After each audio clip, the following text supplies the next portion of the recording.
चिपळूणला गेलो होतो. एक स्ट्रेंज गोष्ट अशी झाली की तिथे आजूबाजूला कोणीच नव्हतं. म्हणजे तिथे फक्त आम्हीच, आणि आम्ही भरपूर थट्टा मस्करी वगैरे केल्या आत्मांबद्दल वगैरे. आता येता येता आमची गाडी झाली बंद. गाडीना धक्का मारतो, गाडी काय चालू होत नाही. आपसात बोलायला लागले, तो कुत्रा बघितला का कसा बसला होता.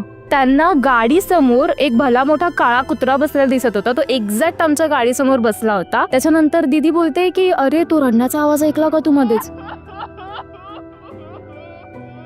ह्या कथा मनोरंजनासाठी आहे. काही लोकांचे अनुभव व काही पूर्णपणे काल्पनिकही असू शकतात. त्यामुळे कृपया यांना मनोरंजन म्हणून घ्या. या कथा आपल्या संस्कृतीचा एक भाग आहे, अगदी लहानपणी आजी आजोबांनी सांगितलेल्या गुड गोष्टींसारख्या. आमचा हेतू कोणत्याही प्रकारच्या अंधश्रद्धा किंवा भीती निर्माण करणे नाही.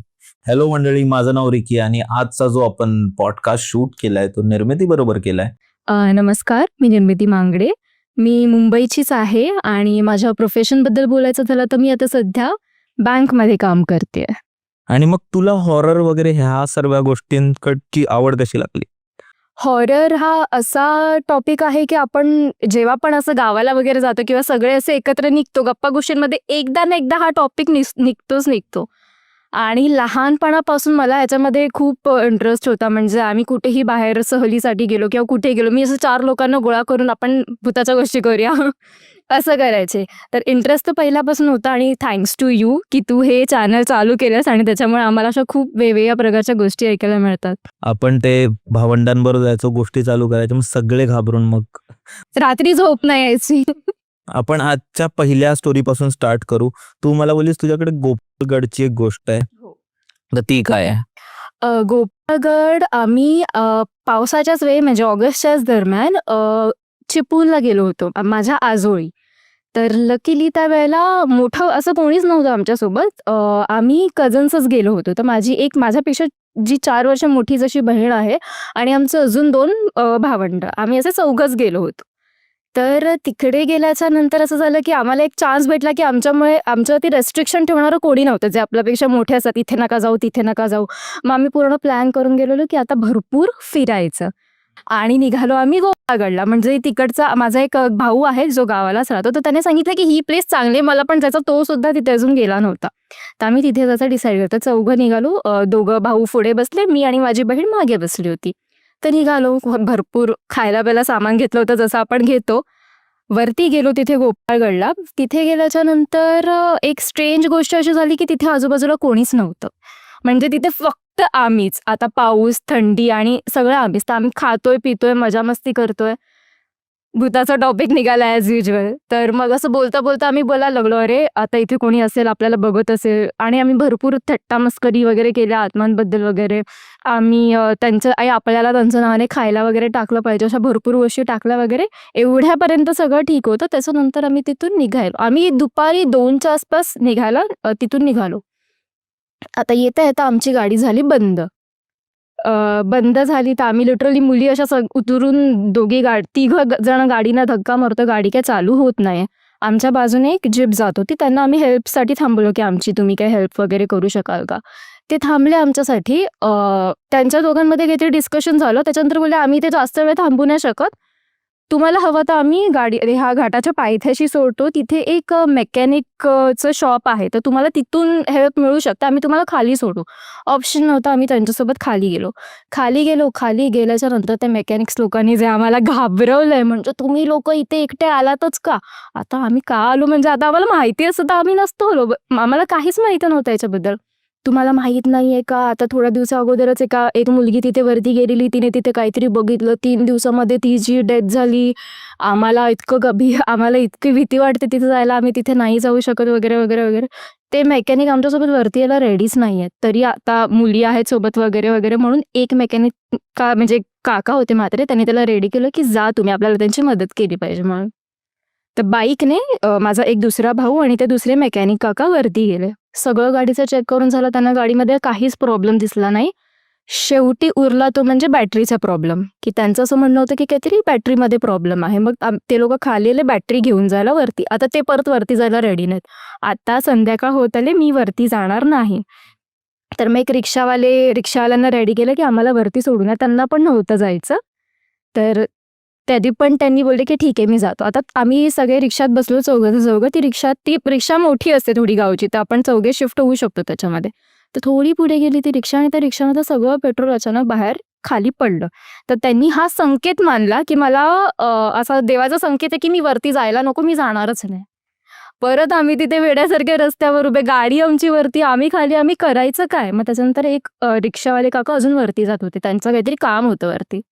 तर मग आम्हाला त्यांनी रिक्वेस्ट केली, मग आम्ही एकावरती एक बसून, त्याच्यामध्ये ऑलरेडी माणसं होती पण एकावरती एक बसून आम्ही गेलो वरती. तर त्यांनी आम्हाला तिथे सोडलं. तर माझा जो एक दादा होता त्याला बॅटरी वगैरे चेंज करता येत होती, तर त्याच्या हातात आम्ही खालून नवीन बॅटरी घेतली. तर त्यांनी ते बसवायला चालू केली, बॅटरी नवीन बसवली तरी काही गाडी स्टार्ट होत नव्हती. ज्या रिक्षावाल्या काकाने आम्हाला तिथे सोडलं होतं, थोड्या वेळाने ते आमच्या बाजूने परत जात होते.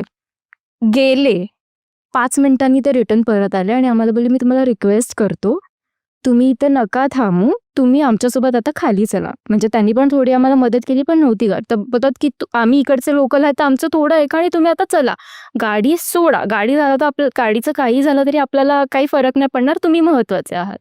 आम्ही त्यांच्यासोबत खाली आलो आणि ते खाली लिटरली सगळे मेकॅनिक आमची वाट बघत होते की हे लोक येतायत की नाही. त्यांना ह्याच्यातच शंका होती सगळ्यात पहिला. तर आम्ही खाली गेलो, पण त्याच्यातला एक मेकॅनिक आम्हाला बोलतोय की तुमचा काळ आला होता पण तुमची वेळ नव्हती आली म्हणून तुम्ही रिटर्न परत आलात. आता मी तिथे भरपूर घाबरली. इव्हन ते जे काका होते रिक्षावाले ते भरपूर चांगले होते. ते आम्हाला इव्हन इन्सिस्ट करत होते की तुम्ही हवं तर माझ्या घरी चला रात्री, उद्या सकाळी जा. बट आम्ही गेलो, आम्हाला चिपळूणचीच तिथे एसटी लागली होती, आम्ही धावत धावत ती पकडली की घरी जायचं. कारण की दुसऱ्यापेक्षा कसली जास्त भीती घरचे आता आम्हाला काय करतील ती होती. आता मी जेव्हा एसटी मध्ये बसली तेव्हा मला अशा गोष्टी समजायला लागल्या ज्या मला माहितीच नव्हत्या. म्हणजे हे लोक आपसात बोलायला लागले की तुम्ही तो कुत्रा बघितला का कसा बसला होता? म्हणजे कोणता कुत्रा? मला कुत्रा दिसलाच नाही तिथे कोणता. त्यांना गाडी समोर एक भला मोठा काळा कुत्रा बसलेला दिसत होता, तो एक्झॅक्ट आमच्या गाडीसमोर बसला होता आणि पाऊस पडत होता. पाऊस पडताना कसं नॉर्मल कुत्रे मांजरी जसं ते शेल्टर शोधतात, कशाच्या तरी खाली जाऊन लपतात. हा कुत्रा अजिबात हलत नव्हता. म्हणजे त्या लोकांना असं वाटत होतं की हा स्टॅच्यू आहे करून इथे. म्हटलं मला कुठलाच कुत्रा दिसला नाही. त्याच्यानंतर दीदी बोलते की अरे तो रडण्याचा आवाज ऐकला का तू मध्येच? म्हटलं कोणता रडण्याचा आवाज? नाही मला कुत्रा दिसला नाही, मला विचित्र रडण्याचा आवाज आला.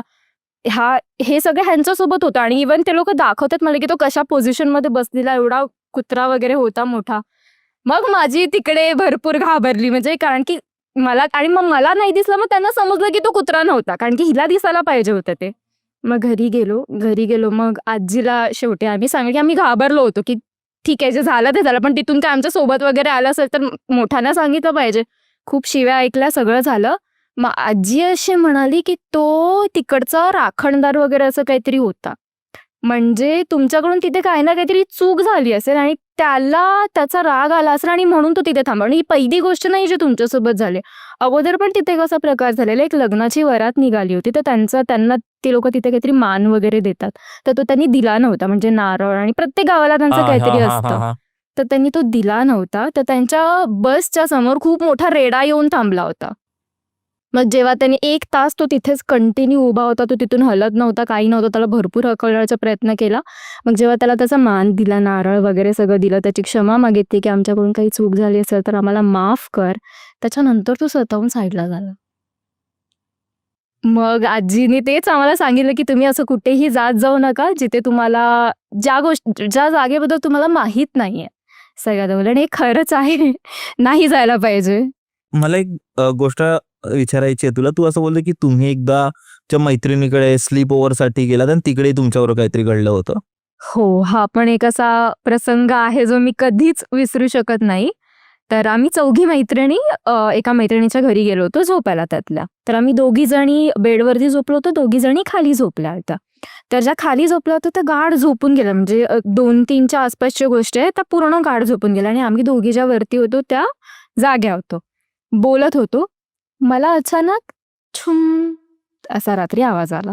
ठीक आहे, आता मी तिच्याकडे बघते, ती माझ्याकडे बघते आणि तिने इग्नोर केलं. म्हणजे मला असं वाटलं की तिला माहिती असेल ऑलरेडी आवाजाबद्दल. तिने म्हटलं मैंने सुन लिया, मी आवाज ऐकलाय, मला आवाज आला. तरी पण स्वतःच्या समाधानासाठी, बिकॉज ती जी दुसरी होती ना तिच्या पायामध्ये एक ते अँकलेट होतं, त्याला एक घुंगरू होता. तर बोली यहाँ से आवाज आया होगा तो तू उसको निकाल दे. तर तिने माझ्या समोर ते काढलं आणि खिडकीवरती साईडला ठेवून दिलं. परत आम्ही बोलायला लागलो, परत छुम, परत आवाज.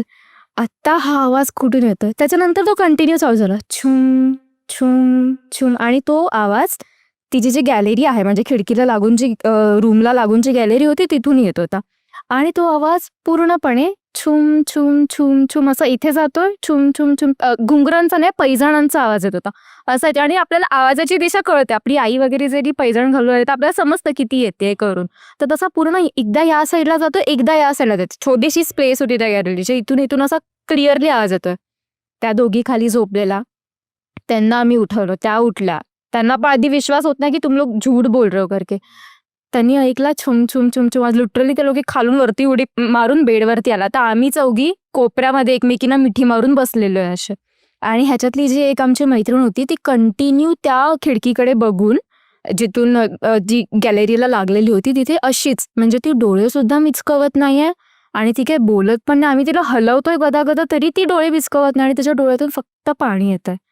आता आम्ही एवढे घाबरलो की हिला काय झालं की काय. आता बाहेर आवाज येतो तो येतोय ठीक आहे. आणि तो छुम छुम छुम छुम आवाज होता ना, ते जो काय प्रकार होतो तो धावायला लागला होता. तर तो छुम छुम छुम छुम वरून छुम छुम छुम छुम छुम छुम छुम चालू. आणि अरे आम्ही इतके घाबरलो आणि आपल्याला कळते की आम्ही गॅलरी म्हणजे आम्ही रूम मध्ये बसलो आणि बाहेर गॅलरीमध्ये कोणतरी धावतंय. मग त्याच्यानंतर आम्ही तिचे जे काका बाजूलाच राहत होते त्यांना कॉल केला. ते आले, परत ओरडले, तुम्हाला एवढी काय हाऊस आहे हे झोपायची वगैरे. जर मला माहिती असतं तर मी तुम्हाला इथे एकटं झोपूच नसतं दिलं. आता हे ते का म्हणाले ते मला नंतर कळलं. ओके.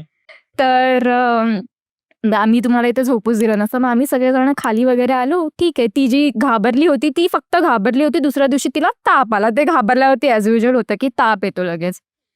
आता तो रूमच विचित्र होता. का ते सांगते. तर अजून एक अशी गोष्ट त्याच्याशी रिलेटेड आहे की माझी मैत्रीण एकटी, म्हणजे जिचं घर होतं ती एकटी तिथे झोपली होती. एकटी झोपलेली असताना ती बेडवरती झोपली होती आणि दिवाळाच्या साईडला तोंड करून झोपली होती. तर तिचे कोणीतरी केस ओढले. तर तिने मागे बघायला म्हणून टर्न व्हायला गेली तर तिला कोणीतरी इथे मागे धरून ठेवलं असं. तिला टर्नच होऊन देत नव्हतं कोणी. म्हणजे तिला तिला मागेच बघता येत नव्हते. तिचं तोंड असं दिवाळाच्या दिशेने धरून ठेवलं. तिला लिटरली फील होतंय. आणि तो प्रसंग असा असतो ना की ती असं सांगते की जेव्हा आपल्याला खरंच अशी कोणती गोष्ट आपल्या सोबत होते ना, आपण मूवीमध्ये बघताना विचार करतो अरे हा ओरडत का नाहीये, अरे हा काय बोलत का नाहीये. पण तेव्हा लिटरली मला ओरडायला होत नव्हतं. म्हणजे मला आवाज खूप जोरात द्यायचा शब्द नाही होता फुटत. पण मला बोलताच येत नव्हतं. मी इतकी हतबल झाले होते त्यावेळी, ती एवढी हतबल झाले होते त्यावेळेला. थोड्या वेळाने तो प्रेशर तिच्या डोक्यावरून निघाला, कमी झाला. टर्न करते मागे कोणीच नाहीये. म्हणजे ती नंतर कधी एकटी तिथे झोपली नाही. ती धावत धावत खाली आली. पण हा असा एक वियर्ड, म्हणजे त्या रूम मध्येच काहीतरी प्रॉब्लेम होता. तिथे कोणीतरी होतं इन शॉर्ट. तर म्हटलं बस झालं. त्याच्यानंतर काही मी अशी झोपायला गेली नाही कधी, कारण की माझ्यात एवढी हिंमत नाही की मी ते परत सहन करू. कारण की खूप विचित्र पद्धतीने भीती वाटते त्यावेळेला, आपल्याला समजत नाही काय करायचं. मग त्याची बॅक स्टोरी काय होती, ऍक्च्युअली का तिथे असं घडत होतं? बॅक स्टोरी एकदम एक्झॅक्ट अशी माहिती नाहीये, पण जेवढी तिने मला सांगितलं तेवढी माहिती आहे. त्यांचं असं म्हणणं आहे की तिकडे त्या घरामध्ये कोणतरी पहिला बाई राहायची आणि ती बाई आहे तिथे अजून, म्हणजे ह्यांच्या राहण्याच्या अगोदर तिथे कोणीतरी एक बाई राहायची. आता तिच्यासोबत काही चुकीचं झालं होतं किंवा तिने आत्महत्या केली होती, त्याच्यामधलं काहीतरी होतं, पण ती तिथे अजून आहे. बापरे. आणि ती अशी एकदम कोणाला त्रास नाही देत, म्हणजे कोणाचं काही वाईट करणे किंवा अंगाचं, पण तिचा प्रेझेन्स फील करून देते की मी आहे. That's all. बापरे.